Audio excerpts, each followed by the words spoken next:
And this is my third week project update, I guess. So let me show you what I have. Okay, so I tried to install the Facebook login. After speaking with John, he suggested that I try the Google Plus login.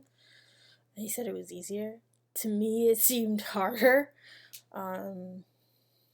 I couldn't really find any clear directions, and I kept finding different ways to do it.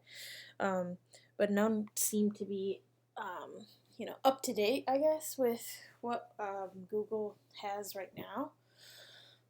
So I just went back after a few hours of trying to figure it out. I just went back to Facebook, where I was still getting the error message. So I just left this up, and hopefully, with my tutor this week, we'll be able to fix this. But so I was able to get the button, but currently it just goes back to the login page. I can show you my code for that. So my code for the Facebook login is down here. So it's just really pretty much the button on the view page. But the controller, I have a few up here because I had Google, but so here I have everything set up. So I have, my app ID that I created in the secret code is here. And then I have it pulling, your user profile and all of that. Logging out with Facebook and pulling your profile, your login URL. I think it's something with the login URL code here that I need to figure out, even though it says, I'm thinking of something else. But I'm confused here, so I'll work with my tutor on that. But that's what I have for the Facebook login. I also was tried to work on a few things this week. So the contact us. I went over this with Joe too, and he was saying that the header information, to Google it, and then that the header information should be removed because it was already listed with my template. And I did that, but I'm still getting this message, which I thought was weird. So then I removed it all from view. So there's nothing there. There's no header information as far as, CSS or anything like that. So I might be missing the boat. I don't know. But I think it's coming from the controller. I spent hours looking at this, and I can't figure out where I went wrong here.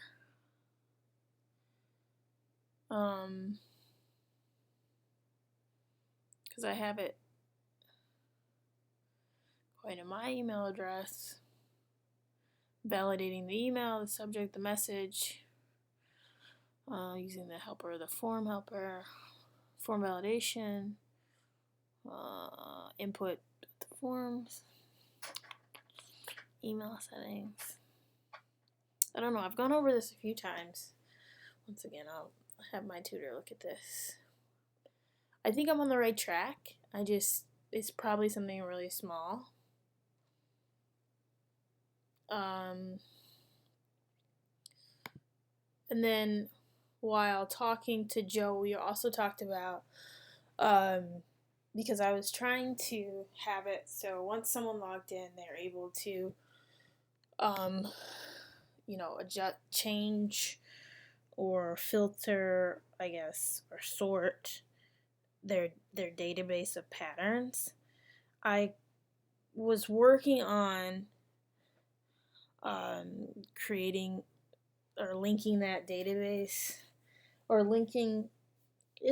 I'm getting confused. I was working on linking the database to the user model, but I couldn't figure it out. So once again, I'm gonna need help with my tutor on that. Because after speaking with Joe, he was saying, because I was asking him how do I make it so that the user can have their own database of patterns without, that information being shared with all the users. So you'd have to connect that to to your user model, and I need to figure that out. I guess I know I was watching like these videos here, and I think I'm on the right track as far as like this one where you create a form to add magazines. I think it's along these lines. But with this, I was getting confused with all of the. I feel like there's got to be an easier way. I mean, he uses a lot of. There's just a lot of code, and I was getting a bit confused on how I can translate that to my own stuff. But like I said earlier, I'll work on that this week. Hopefully, this gets me at least some points. Thank you.